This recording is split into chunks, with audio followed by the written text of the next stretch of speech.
Hi, everybody. This is Dimitris Kairidis, the founding director of the Navarino Network, a professor of politics and a member of parliament now. And I will be your host for this evening once more for our fourth session of our ninth International Symposium in World Affairs, the Thessaloniki Symposium.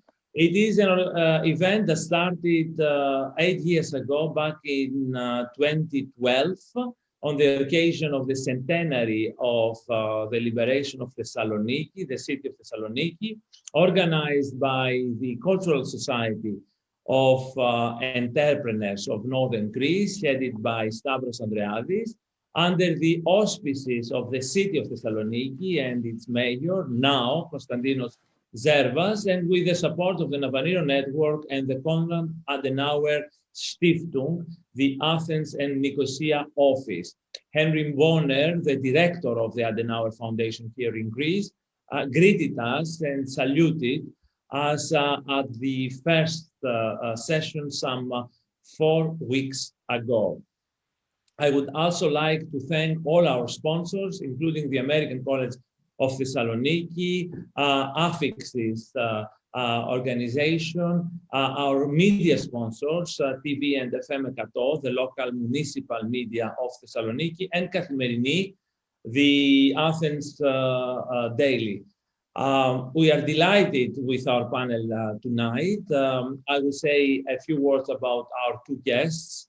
Let me tell you that this is our fourth session. We have already been meeting every Monday since the end of November, November 30th, on various topics, politics, economy, Turkey.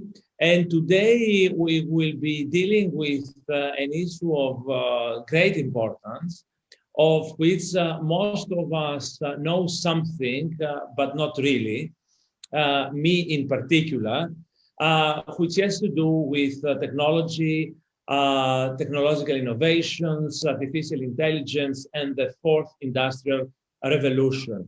We try to bring in our symposium topics of great importance that will move and shape our lives in the future. And in that regard, it is very timely, this session today. We are being watched through our Facebook pages, Thessaloniki Symposium, Navarino Network, Cultural Society, Adenauer Foundation, our sites, in Greece and abroad. On average, we have some 6,000, 7,000, 8,000 viewers, and everything is being recorded and is posted for eternity through the help of the Daskalakis Foundation media platform, Blot. Now, as I said before, I'm delighted to welcome two Greek stars of the diaspora, Michail Bletsas and Costantinos Daskalakis. Both are quite known in the Greek public. They have been in the media and in the public view a lot. Costantinos, despite his young age, they have kind of fit perfectly the stereotype of the successful Greek emigre abroad, both in Boston at the famous M.I.T, the Massachusetts Institute of Technology, the great American university. Michail is a research scientist and the director of computing at MIT's Media Lab, where he has been working since 1996. We knew each other from our time during the Clinton years back in the 90s. He stayed there to continue his continue excelling. I returned to Greece. He was a member of the core technical and design team for the One Laptop Per Child initiative. His current research interests include network security, wireless networks, automating fake news detection. I don't understand much of that. Everything is posted. You can find it on the internet. We have a very nice brochure made of the bios and the agenda. You can consult. And Costantinos Daskalakis, our second guest and speaker, is a professor of computer science and electrical engineering at MIT. He holds a diploma in electrical and computer engineering from Metrovio here in Athens and a PhD in electrical engineering and computer sciences from UC Berkeley. He has worked on computation theory, game theory, economics, probability theory, machine learning. He has published extensively. He has obtained computationally and statistically efficient methods for statistical hypotheses, etc., etc. A very long and rich bio. Michail and Costantinos, welcome to our company, to our symposium. I really wish that next year or in some years to come, we will be able to welcome you in Thessaloniki, our beautiful city in the north, to have you live. We usually have 600-700 people in the room in Olympion Theater, the central theater of Thessaloniki. This year, of course, because of the pandemic, we have to do it online, but with some great success. And technology has provided us with the means to have this transatlantic dialogue, which is very important. You will have a few minutes in the beginning for an opening statement, and then we will turn into our discussion with me posing some good and maybe not so good questions as we move on for our time until 9:45, 75 minutes sharp. Michail, let me start with you as you are the senior. Thank you for reminding me that. And thank you very much for the invite. Being a graduate of the Aristotle University of Thessaloniki, I always welcome the opportunity to come back to the city where I started my career and from where I got lots of experiences, very pleasant experiences. I always enjoy the opportunity coming back, even virtually, as today. Our theme is a little bit general. We would like to focus a little bit. I thought we're going to focus a little bit more on artificial intelligence, which is one of the main components of what we call the fourth industrial revolution. Not as much a revolution as a collection of a variety of technologies, enabling technologies that in strength of, by means of their combination, are accelerating developments in society, in technology, in economy, everywhere. Artificial intelligence is a moving target since the beginning of the field in the Dartmouth conference in the late 50s, where two of the founding members of the M.I.T. Media Lab and the M.I.T. Artificial Intelligence Lab and CSAIL were, namely Marvin Minsky and Seymour Papert. The goal is to essentially study intelligence, which also is not very well defined, and to replicate essentially human intelligence. What we call in our profession artificial general intelligence. This goal has always been 20 years away, since the beginning of the field. And even today, with all the progress, it's still 20 years away. If you ask the practitioners, the top practitioners of the field, when are we going to have intelligence equivalent to human? They're going to tell you in about 20 years. I mean, the general consensus is still 20 years away. Why is that? Because we don't exactly know how to define intelligence, human intelligence. It's a very big thing. The human brain is probably the most complex machine in the universe. Billions and billions of neurons. We know more. We learn more about the human brain at an accelerating pace. And the more we know, the more we realize that we don't know.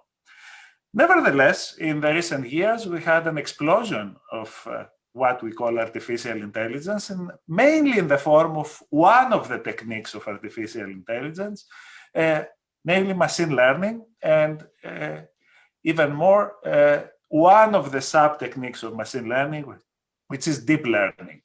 This was more of an accident and less of an intentional progress. Computers became fast enough to run algorithms that were not practical until a few years ago. And more importantly, we have a lot of data available to us.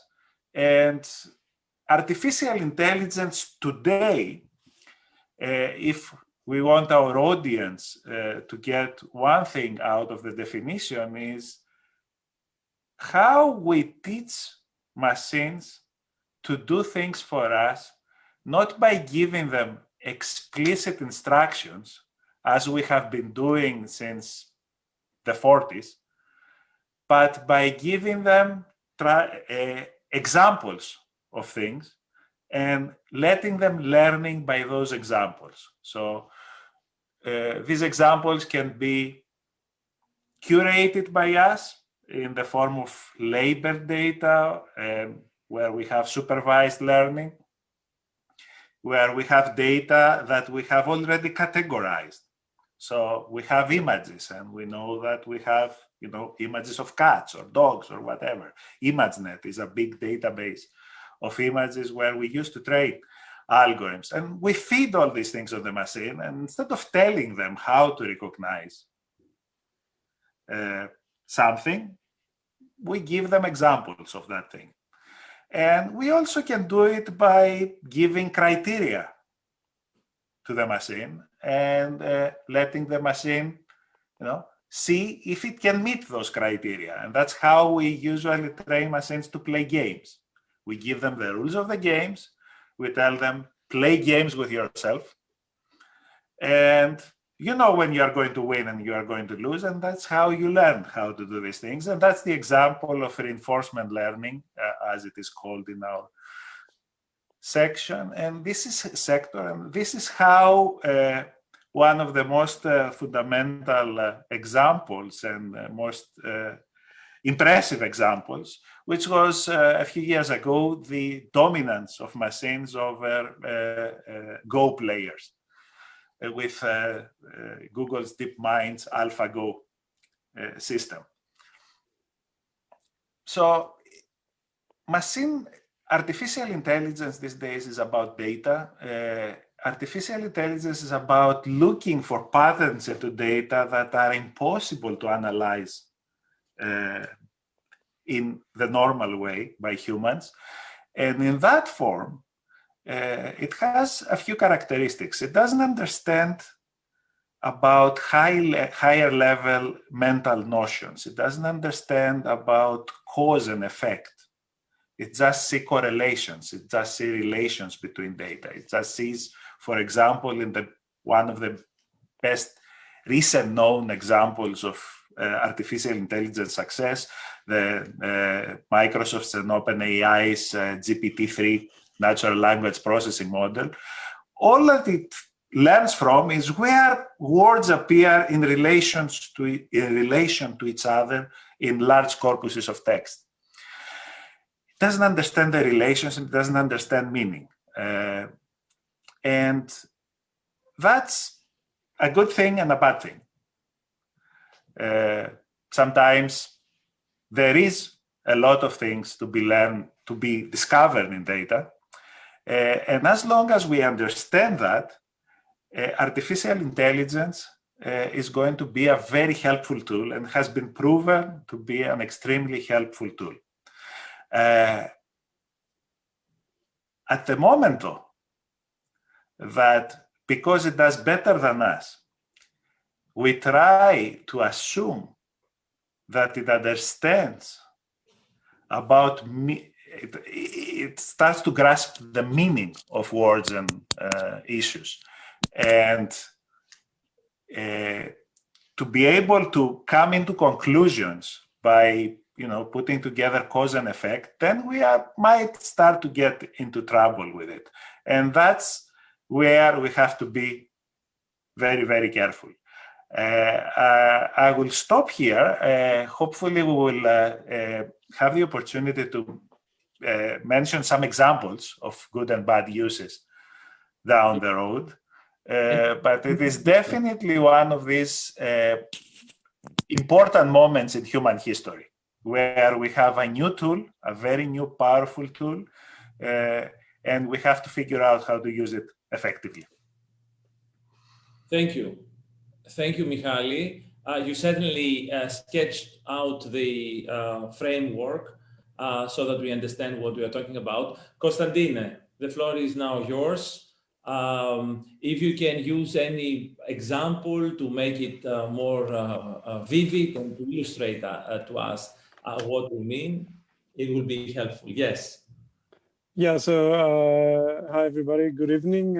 Thanks a lot for hosting me.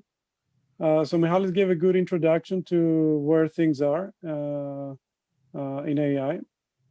And I should say it is a crossroads, and I'm generally optimistic about both, short-term and longer-term uses of AI. At the same time, we shouldn't get too excited. So we shouldn't be, techno-optimists, because as Michail has been saying, history has shown that AI alternates between periods of over-promising and over-excitement and periods of stagnancy.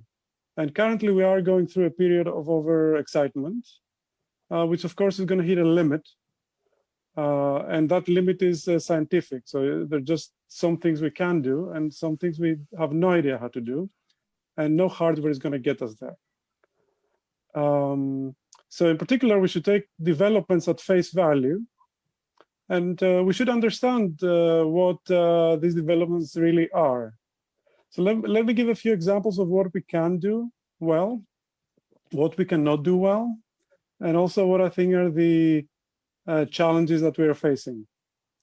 So things we can do well, to some extent at least, are speech recognition, to a lesser extent, image recognition, and playing some hard games that are well-defined games where the rules of the games and the payoffs to the players are very clear.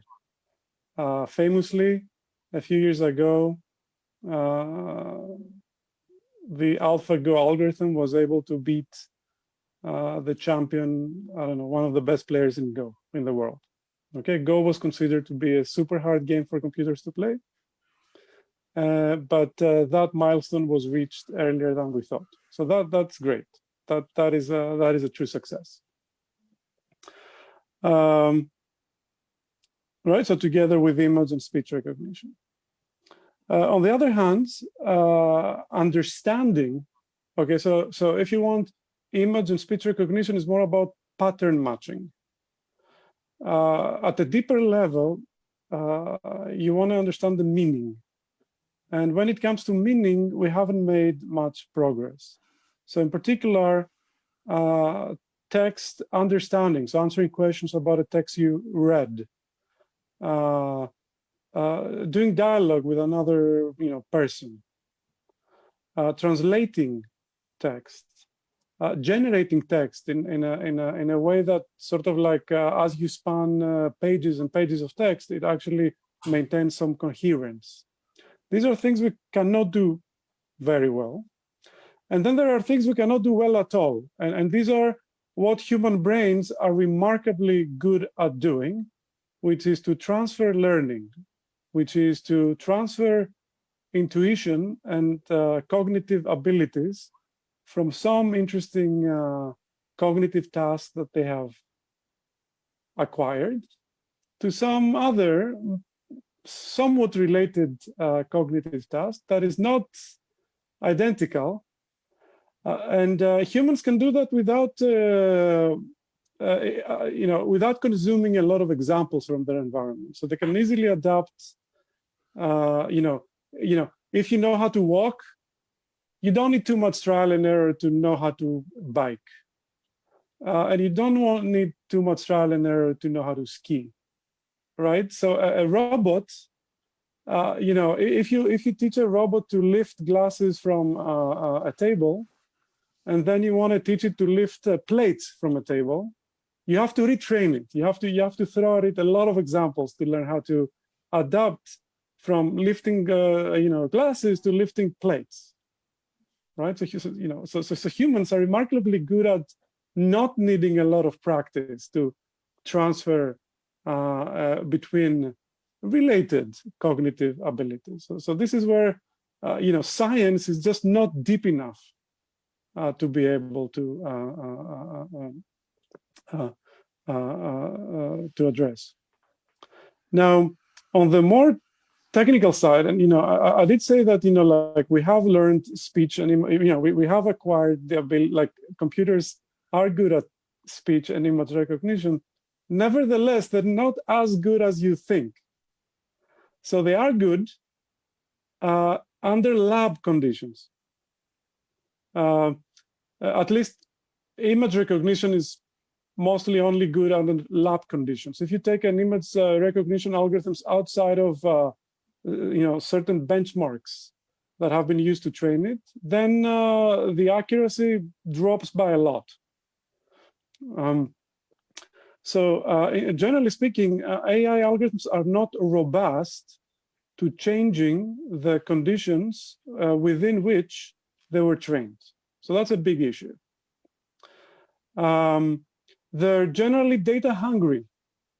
And the more complex the cognitive ability you want to learn, the more data you need. And despite all this talk about big data and actually compared to the types of models we want to train, we don't have as much data as you would think. Okay, so we don't have a lot of videos of people doing various things to train our robots to do similar things. We have not spent many cycles interacting with our robots, let's say, teaching them how to do different things for them to be able to acquire those types of abilities. Then our algorithms are very sensitive to biases. As you know, data we acquire from society is biased in many ways. Society itself is biased, right? So there are many, stereotypes and many sort of like systematic biases that exist in the data we collect, and these actually trickle down into the algorithms that we train. So that's a big issue as well. Back to not understanding meaning and more doing pattern recognition, our algorithms do not understand the causal relationships between phenomena that they are observing. They mostly pattern match that, when something happens, something follows, but they cannot distinguish the causal relationship between, is it rain that causes, people to be out with umbrellas, or is it people with umbrellas outside that causes, the sky to rain? So current algorithms do not understand the causal relationship between phenomena they observe. They're not good at coexisting with each other. So learning algorithms can learn in isolation, but when you put two of them together or more of them together, they have a hard time competing or cooperating in an environment. And finally, so there are a lot of issues around for what applications you want to use algorithms, given their accuracy and given the potential biases that they have, and so on and so forth. So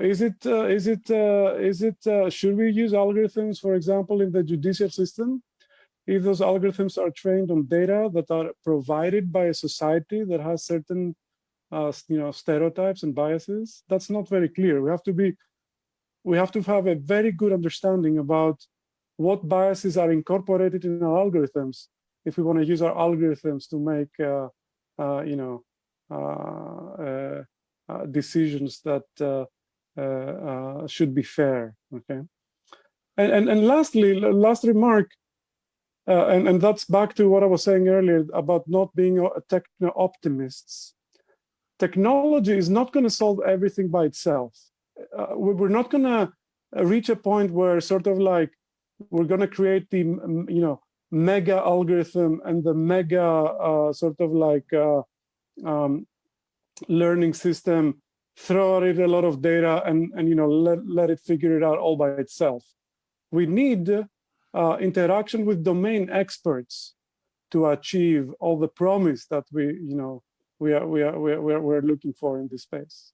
So currently a lot of progress has been made without so much input for domain experts. But I think for the exciting applications are going to come when the AI field starts a deeper integration with other areas. Thank you, Constantine. I guess you have both answered a question I had in mind about techno-optimism. My good assistant and associate, George, sent me a video of a famous debate between the heads of Tesla and Alibaba, in which Elon Musk claims that machines will become smarter than people, and the Chinese Alibaba owner claims that this won't happen. I guess you both are quite realistic, techno-realist rather than techno-optimist in your assessment of the ultimate potential of AI. Or so I think, Michail, no? Look, I'm an optimist. I'm not a techno-optimist. I believe that technology is one of the great tools. It's one of the great characteristics of humanity. We use tools and we develop more and more and more powerful tools. I mean, this is what makes us human. One of the main things that makes us human. But it's not the tools that give you your values. Values set your goals, and you use your tools to achieve your goals. So it's a much more complex ecosystem, and definitely I don't believe that just by making better tools you are guaranteeing a better outcome. On the other hand, I do believe that machines have become smarter than humans in very narrow tasks. And I will give you a very simple example. This is a real example. This is something that a paper published from the Auto ID lab at M.I.T. recently, and has to do with detection of COVID. One of the main problems that we had with this pandemic is that testing is still not widely available. We saw that especially in Greece. Well, some guys from the Auto ID lab and girls, sorry, some researchers from the Auto ID lab who were working on an algorithm to detect Alzheimer's, early on Alzheimer's, by using vocal cord audio samples, forced cough samples. So they collected, they told people, okay, do some coughing on the microphone. And because neurodegenerative diseases affect the vocal cords, they found a way that they could actually sense early onset of Alzheimer's by using those forced coughs, using machine learning algorithms. Well, it turns out that this works extremely well for COVID, because COVID has some neurological effects. It does affect your vocal cords, and they were able to collect over 70,000 cough samples from volunteers that contributed to those samples over the internet by using their webcams, like we are doing right now, or their cell phones. And they were able to retrain their model, as we say in this, in the context of AI. Usually in the, I'm going to open a parenthesis here, in the older era of computing where I grew up, we used to call about algorithms, because algorithms is a sequence of explicit instructions. Now we are talking more about models, because yes, these are algorithms, but they are very generic algorithms, which we train. We feed them with data, and if we feed them with enough data, and in this case, they fed them with data and they said, okay, this cough comes from a sick person, this cough comes from a healthy person. You train enough the model, and they were able to detect COVID with 100% accuracy afterwards. Let me ask you something before I turn to Costantinos. What you said in the very beginning kind of is in my mind, sticks with me. Is maybe the term intelligence the problem? I mean, you refer to the human brain and kind of you made a parallel between artificial intelligence with human intelligence. Is this the right paradigm, or is it more confusing and creates all sorts of other problems to use the term artificial intelligence, the word intelligence, to describe what AI is doing? And I wonder if this is a debate in your field, or is it something that has been answered? Well, no, it hasn't been answered. And it's a great question, because artificial intelligence as a field is moving ahead by setting benchmarks. However, every time one of these benchmarks is achieved, one of these goals is achieved, we stop thinking about that task as intelligent.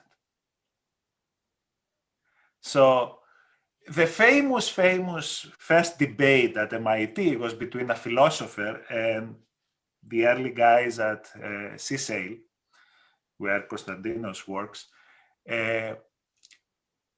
as to whether a computer will be ever able to beat a human in chess.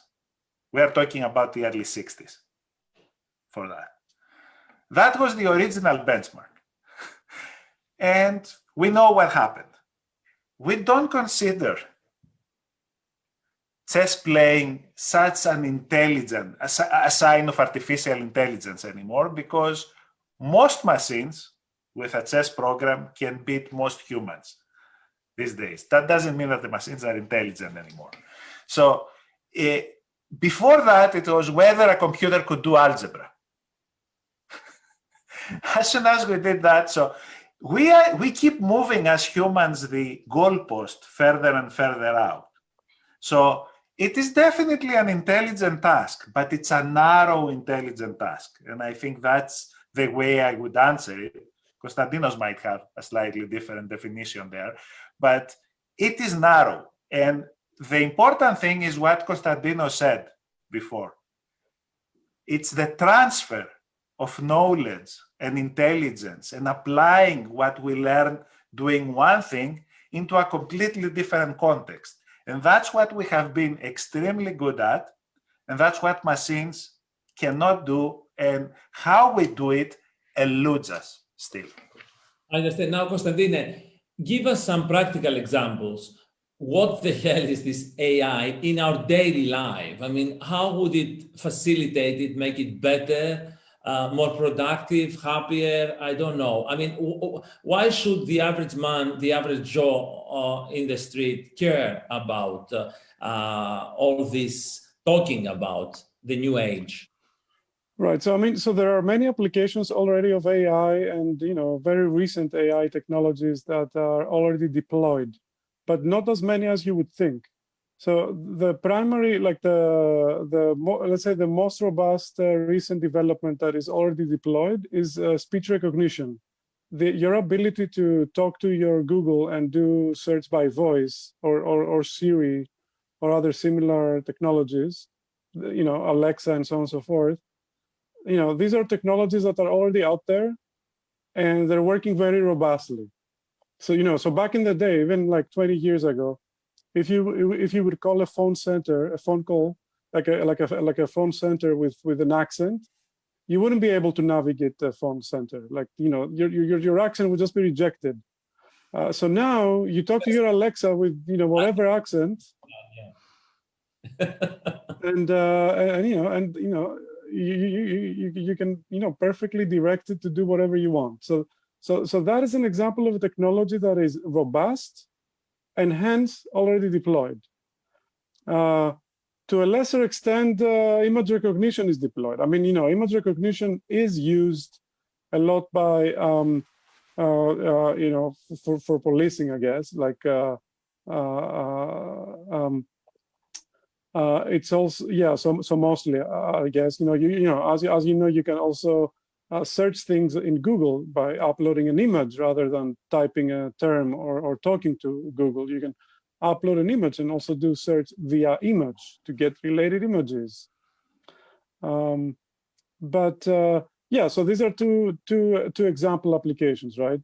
Now, chess and some game playing is also obviously already deployed. And then sort of like a lot of what happens behind the scenes in lots of the technologies that you are using, be it what advertisements you see when you go online, like how news are prioritized in your news feed, what messages various bots in Twitter sent you. Lots of these are enabled to some extent by AI. Okay. Dimitri, Yes. I will disagree a little bit as to how much image recognition is deployed. Image recognition in specific contexts is very widely deployed. So, for example, in my supermarket, when I go to the self-checkout lane and I put, a few pieces of fruit into the scale, the automatic scale already has suggestions for me as to what kinds of fruit these things are, to give you a simple idea. The cars that you drive are already recognizing speed limit signs. This is not, I drove a car like that in Greece. I rented a car like this in Greece 3 years ago. It was a simple, very inexpensive car, not very expensive. So, but it's in narrow context, I think, but it's very widely deployed. However, the most wide application of AI right now is the recommendation engines that you see on the big internet platforms. On the what? On the big internet platforms, on Facebook, on Google, and they are the applications that are trying to maximize your engagement with them, right. Trying to predict what you would want to see or do afterwards so that they can keep you there. And this brings me to my next question. Is this all an American invention or an American-dominated industry? I mean, as a political scientist and obviously as a politician, I'm very interested in the geostrategy of this fourth industrial revolution and AI. And it seems to me that especially this internet is dominated by those American tech giants like Google and Facebook. And there is all this talking about how to constrain them and control them.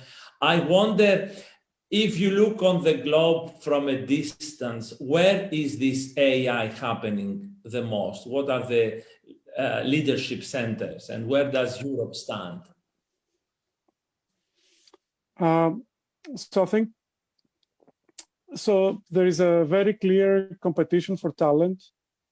You know how these things work, right? Like, the more money a company has, the more competitive they are in hiring talent, and the more talent they have, they make their platforms better.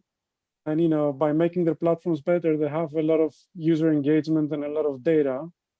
And by having more data, they can make their platforms even better and get even more money and hire even better talent, and so on and so forth, right? Now, that is one component. And certainly US has innovated, and driven a lot of the developments in the field. At the same time, a lot of other countries have realized that this is sort of like a survival strategy, that being competitive in this field is important for survivals of their economies. And some countries are actually a little bit more stringent with the use of human like data, like private data, and or less stringent with the use of private data. So let's say like maybe Europe is on the more stringent side, while say China is on the less stringent side. So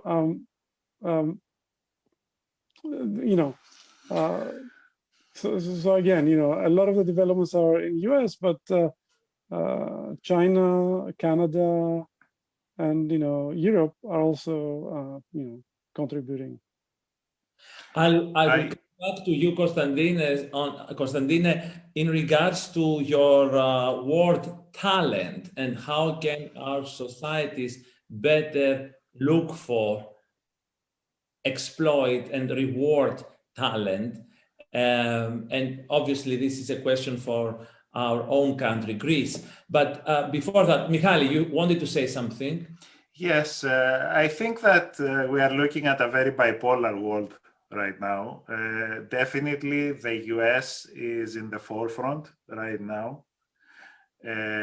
Definitely, it is large corporations that are driving progress in that area. And that has a lot of implications, and we should revisit that. As Costantinos said, China is also, because of the size and because of the totally different philosophical approach that they have towards privacy. They have a lot more data, and they have a much more surveillance-oriented application framework there in mind. They are doing very well in all the standard applications of AI that has to do with, for example, language manipulation, translation, etc., etc. And Europe is falling behind.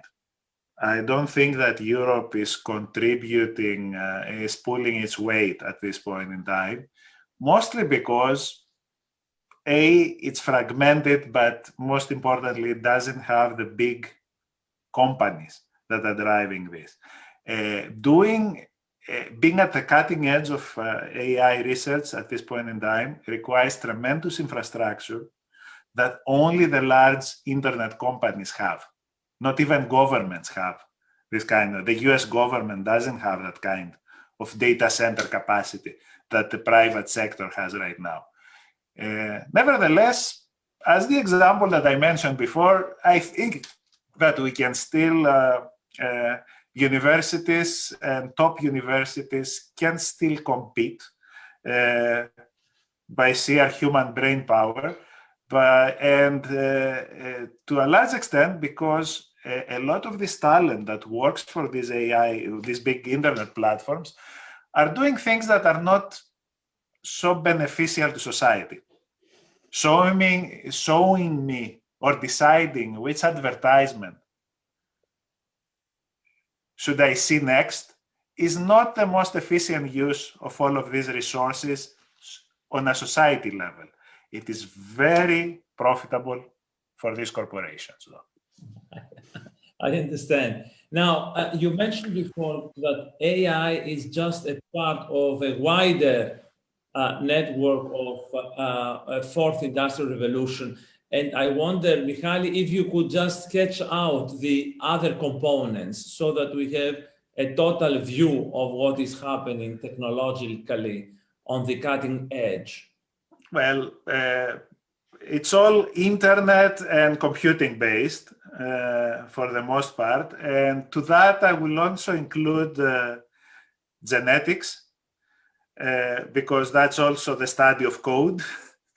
And where the progress that we see would have not been able without computing.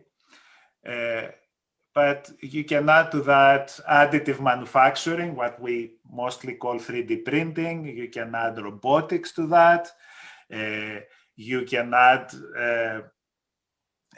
big data science and data analytics that we can do at scales that we were not able to do before.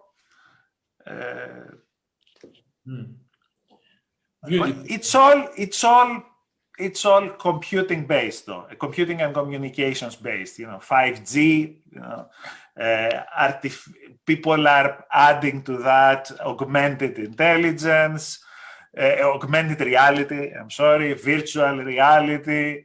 All of these applications that have to do with the manipulation of information around us. Now, Constantine, I want to turn to you and ask you if you have thought about risks and dangers involved in these developments, and what are they, if any, and what should we do to counter them, and where is the world moving into this utopia or dystopia of new technology? Yes, I'm going to start with an example that Michael mentioned earlier, of that of self-driving cars and the deployment of image recognition.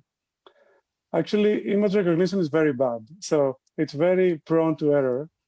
And for example, famously, you can very easily perturb an image you feed to a computer to confuse it, thinking that the speed limit is a stop sign, or speed limit 50 kilometers an hour is 100 kilometers an hour. So you can put you can take a speed limit and put stickers at the right places, like white stickers at the right places, and fool the algorithm to think whatever else you want it to think. So same is true with uses of image recognition in policing that was mentioned earlier. It's easy to sort of put the right makeup to think to make the neural network believe that you are, I don't know, Claudia Schiffer or whatever, right? You want it to believe. So a student of mine at MIT 3D printed a turtle out of plastic and painted the shell of the turtle in a way that to a human eye still appears like a reasonable shell for a turtle, but if you show it to image recognition algorithms, it classifies it as a rifle. And rifle is an arbitrary choice. They could make the algorithm think, that this little turtle is whatever they wanted it to think. Okay, gold. Image recognition, as well as speech recognition, but they're very prone to orchestrated attacks. So when we are to deploy the technology in the real world, we should be very careful about what it really can and cannot do. So we shouldn't be thinking that, we have a robust piece of technology that we're going to put in self-driving cars and, slip in the back seat and let it drive us, in the city, okay? So we have to be super careful about, how exactly we use it and within what context we use it, okay? So if we're going to use image recognition in our car, maybe we should have other systems that, will counteract strange decisions that the image recognition software may make. So that's point number one. So that's one big danger, okay? So deploying the technology, thinking it can do something when it's not, robust, opens a huge safety issue. The other issue is something I mentioned earlier. We have to do with bias in the data.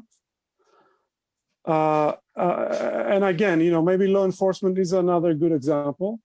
So, as has been mentioned several times in this discussion, so algorithms learn from data.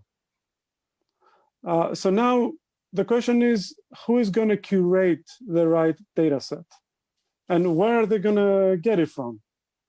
A standard place to get data is the world, like but however, the world has certain systematic omission of data or systematic amplification of data. So you can very well imagine that, sort of like a subpopulation who has a smaller voice expressing their opinion within a bigger society is going to be underrepresented in the data that you collect from that society. Or to give another example, if a certain subpopulation has not been getting bank loans to open their businesses because of whatever stereotypes exist in the society, then you won't have enough data to know whether or not they can reliably receive loans.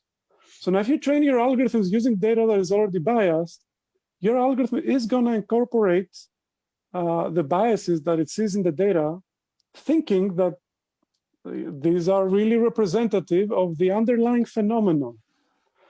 Combined with what I was saying earlier, that these algorithms are not able to understand causal relationships between various variables that are being observed, it may misunderstand a correlation that is explained by some bias that exists in society with causation. It may think that a certain subpopulation is not receiving loans because they're unreliable, rather than a certain subpopulation does not receive loans because we are all biased against that subpopulation. I understand. So we have to be very careful about exactly what the algorithm has learned if we're going to use it. And last point is, as I was saying earlier, like interaction of learning algorithms with each other. That hell can break loose if you have various algorithms that are interacting and learning and making decisions in the same environment. The technology is just not there to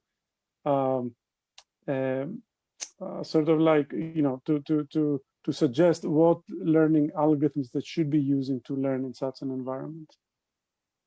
Thank you. Michail, I want to insist further on this point of risks and danger, and maybe you help us navigate a little bit the politics side of it, not only the technological failures of all this, but when technology does not fail, when technology works as intended, but in the hands of malevolent politicians and states, authoritarian-prone states, how can this be? Can this put our freedom and our privacy at risk, and what needs to be done? Is this a debate that you have in the Media Lab? Yeah, that's a global debate. I think that's a debate that everybody has at this point. However, I have to go back I have to take a step back. As we heard up to now, these algorithms, these models, these AI models are very good when they are applied at a very narrow context. That means that they can be easily tricked off. Actually, I was using Costantinos' example. I didn't know that it was your student, Costantinos, but I have been using that example with a turtle and a rifle since my first talk in AI years ago. But it's very easy to throw these algorithms off. So there is the need for a human to be in the loop all the time. These algorithms can only be used as aids. You should never leave, very important complex decisions, including who to kill, which is a debate that is happening right now with drones and autonomous weapon systems, etc.,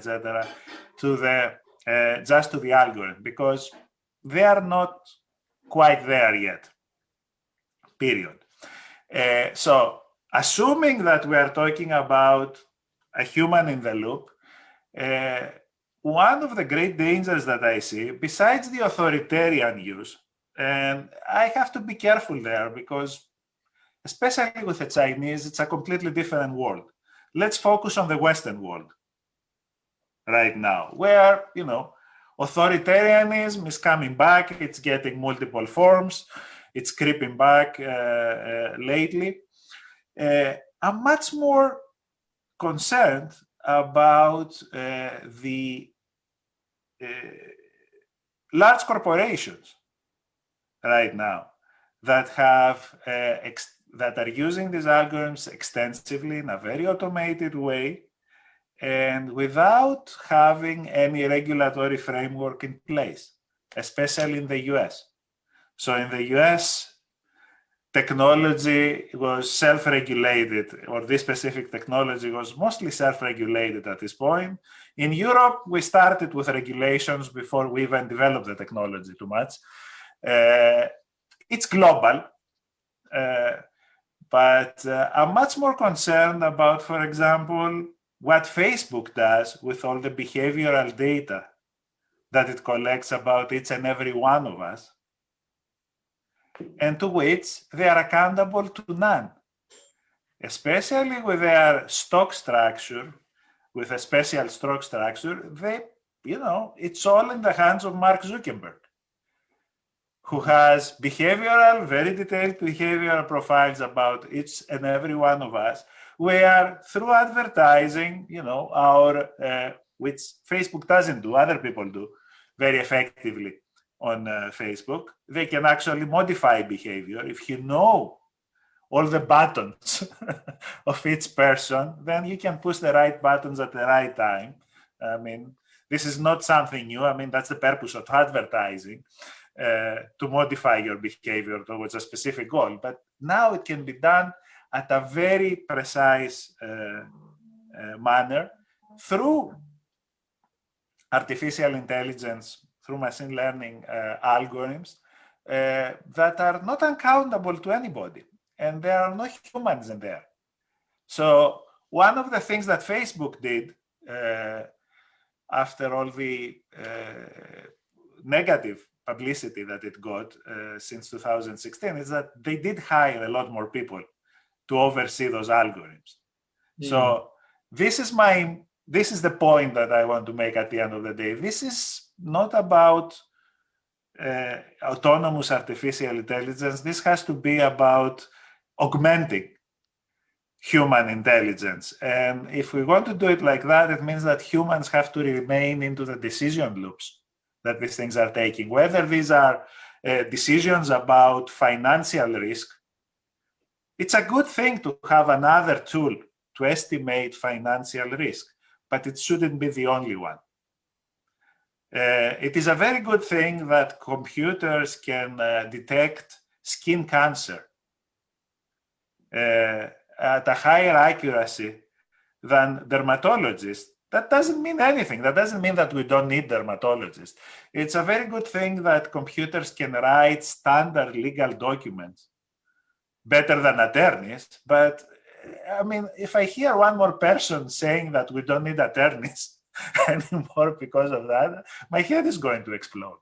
So that's the important thing. And unfortunately, there are certain incentives, financial incentives in society that push us towards that. And that's the big danger also. And that's where we need to focus attention. I'm receiving questions from our audience. Costantinos is back. Thank you. Let me now, as we move to our closing, to turn a little bit to two issues. One is Greece, and where does our country, our beloved country, stand in these developments? And the second is COVID, which is the general topic of our symposium. Let me start with the latter. How do you think COVID has affected these transitions, these technological developments, Constantine?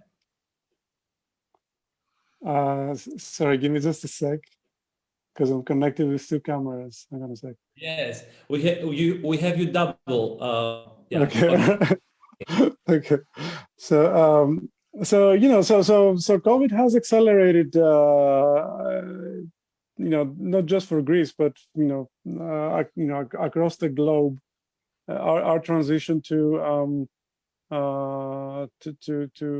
online. So Are you asking me regarding AI specifically or more broadly? More broadly. Yeah, so yeah, and I think that transition is here to stay. So not to the extreme extent that you know that the transition has happened till now, but I think a lot of work is going to happen remotely, because the recent experience has proven that you know some of this work can indeed happen successfully remotely. So at the same time, and speaking for myself, you cannot replicate, for example, academic research remotely.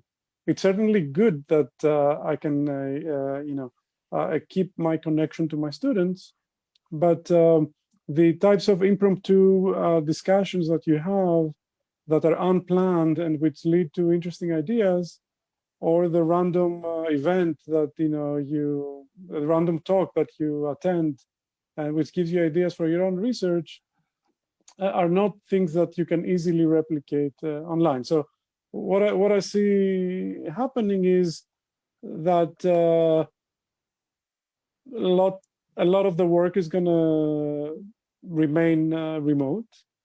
Maybe even you know, rents and you know real estate in New York and Silicon Valley is gonna drop because of that, because a lot of tech companies are gonna be part remote. Nevertheless, you know, this experience has taught us that we really appreciate human interaction, and there are certain things that we miss and cannot be replicated online, and you know. You know, maybe we're going to come out of this wiser. Another point I would like to make regarding science and COVID is that this was COVID was an example where, first of all, science was very reactive and you know gave us vaccines that are hopefully you know successful to fighting the disease in very fast. At the same time, we saw a lot of different, we saw sort of like also certain divisions within science itself about how serious the disease is, everybody doing their own statistical analysis, claiming different things. And ultimately, an overwhelming amount of opinions that are creating a lot of noise on the internet, and I think we should be doing better. Okay, so we should be doing better. So it's fascinating what you are saying, because on the one hand we have the reaffirmation of science and the importance of science and the triumph of science with the early discovery of this vaccine. And at the same time, we have this amazing confusion brought about through a technological advance, which is the internet and the new media and everything that is going around us. So we have both worlds at the same time as a result of the technological advancement, confusion and the achievement. Now it's time for me to make a personal confession, or maybe to make someone else personal confession. While Michalis is talking to us from Boston, where I just saw and I heard about these 2 feet of snow there in Wesley, Costantinos is talking to us from Athens, from Greece, and maybe that's why his connection is not that great. It tells a lot about the work we have to do with the 5Gs. And in that sense, he presents, I mean, your personal stories are both parts of, how should I put it, the failures of Greece and the opportunity of Greece. On the one hand, you are 2 bright Greeks who left Greece and had your career abroad. And on the other hand, through this disengagement, decoupling of work from residence because of COVID, maybe more permanently in the future. Bright people like Costantinos will continue working for M.I.T, but can reside in Greece and enjoy the benefits of Greek life away from the snow and the problems that Boston life has. So it's an interesting juxtaposition. Tell me, Michalis, what should Greece do in that regard, not to miss the train of the fourth industrial revolution, or is it a train that has already departed? No, there are multiple trains. The first thing that it should do is really work on its educational system. The educational system of Greece is failing a lot of people. No, yes, we shouldn't look at people like Costantinos. Okay, you know, he's a product, he's a full product. He has a brother also who's a professor at Harvard. So, you know, case solved. If, you know, two brothers from a public school attending a public university can make it at the top of the top, then we are okay, which is what I hear all the time. And I'm getting annoyed. We are a small country. We can afford to fail people. We shouldn't be looking only at the Costantinos Daskalakis, who is where he is, partly because of the Greek educational system. But what happens to the rest of the people that are getting failed by the Greek educational system? And our system suffers in the context of artificial intelligence, since you put it this way, we started this way, from one of the great pathogenies, or the biggest pathogeny right now, is that we are asking from people that are 15 and 16-year-old to decide what they are going to do in life. And we are splitting them. We are separating the humanities from the sciences very early on, creating people, producing people out of this educational system that might have been great for the second industrial revolution, where you didn't have to answer complex questions, ethical questions like those all the time that the technology is posing. And we are separating them, and we are telling them at 17, you have to declare what you have to have decided what you are going to do in your life. When, unlike myself, who is much older than Costantinos, and maybe Costantinos, who have the luxury of doing pretty much the same thing, most of these people will have to, you know, change things that they are doing. They have to reskill. They have to learn how to learn at school, which is not what we are doing. We are staffing people with knowledge, with that, you know, you can find out. Not how to acquire the knowledge, but just stuff it in there in a static set. So we really have to change our educational system. If one thing artificial intelligence showed us, the progress of artificial intelligence right now is that, you know, humans are still very important. Human intelligence is very important. We have to cultivate that much more importantly. That's a long-term goal. This is where we are suffering big time. I'm going to go to a more short-term goal. I'm privileged to have seen the plan of the Ministry of Digital Governance about our national plan for AI, which is a very detailed plan, very holistic, and it puts a very ambitious goal. Since we are not going to be producing very large infrastructures here, we are in a peculiar place, speaking a language that not too many people are speaking. We have some traditions, we have some heritage, and our heritage has to do with democracy, has to do with philosophy, has to do with ethics, and they are concentrating heavily on how to make AI trustworthy, ethical, dependable. And I find that as a particularly ambitious goal, and we have to be ambitious. Greece always moved forward when people put very ambitious goals in them. And I find it very ambitious because unlike what happens in other countries, Greece doesn't have to be that careful about AI.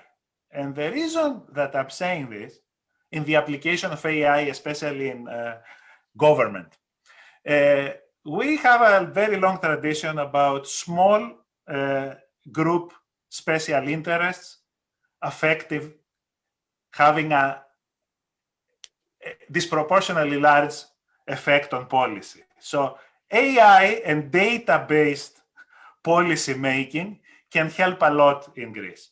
And it's very ambitious for a country that we know has lacked in institutional quality to put as its goal to improve AI institutionally. But it's the right goal for the country. And I certainly hope, and I do know that we have the people that can achieve that goal if they are only let to do so.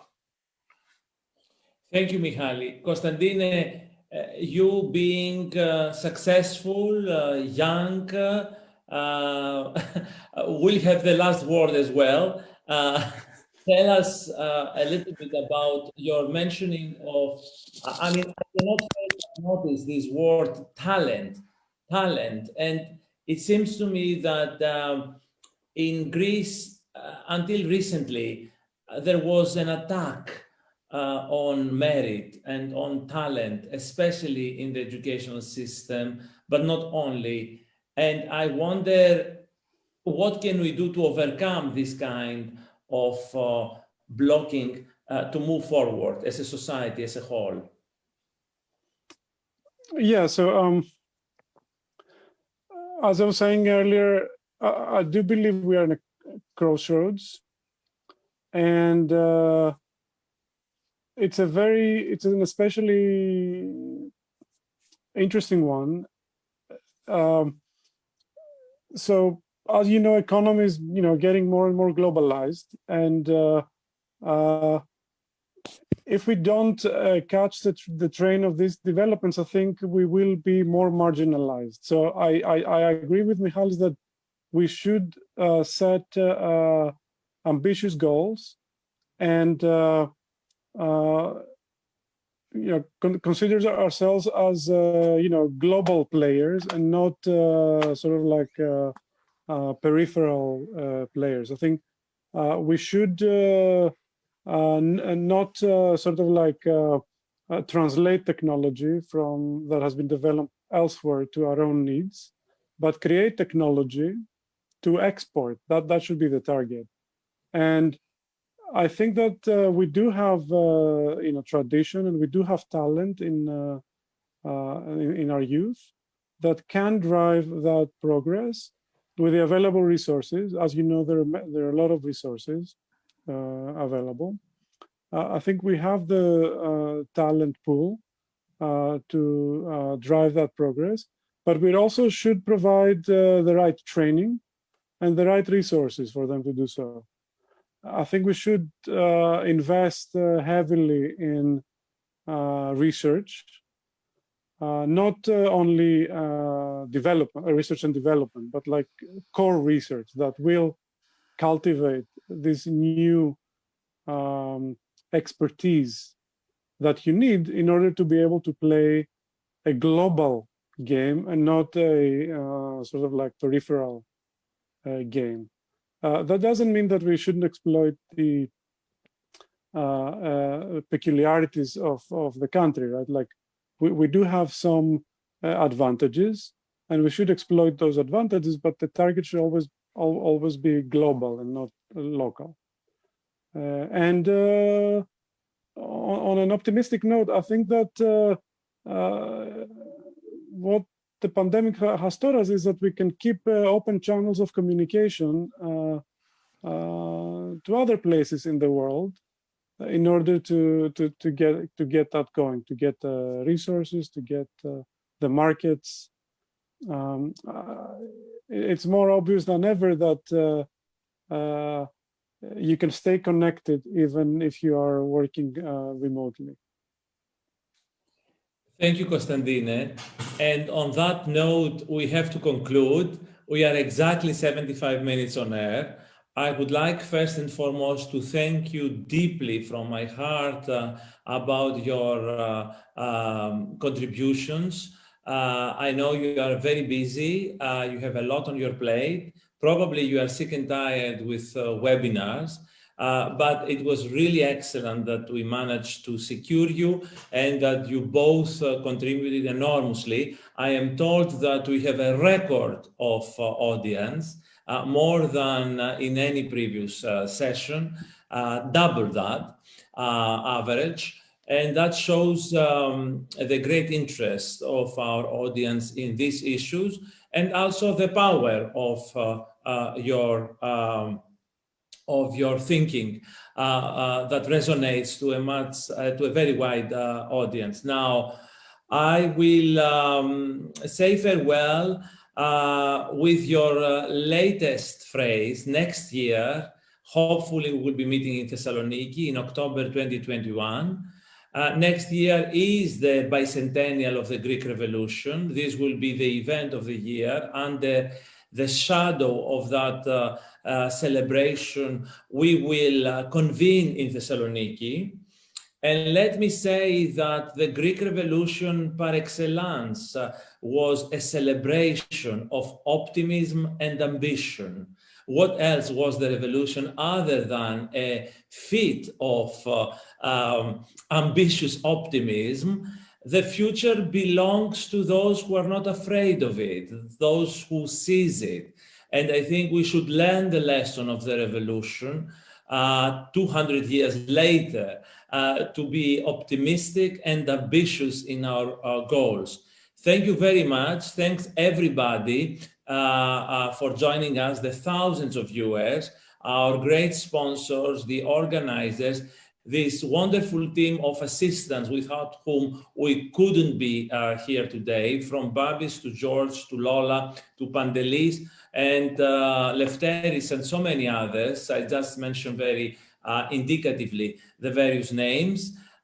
Thank you. One more symposium, the 9th International Symposium of Thessaloniki has come to a glorious end. We couldn't have it better. Thank you and Merry Christmas to all. Happy holidays and a very happy 2021. Thank you, Michail. Thank you, Constantine. Thanks for having us. Happy holidays. Bye. Stay safe, everybody.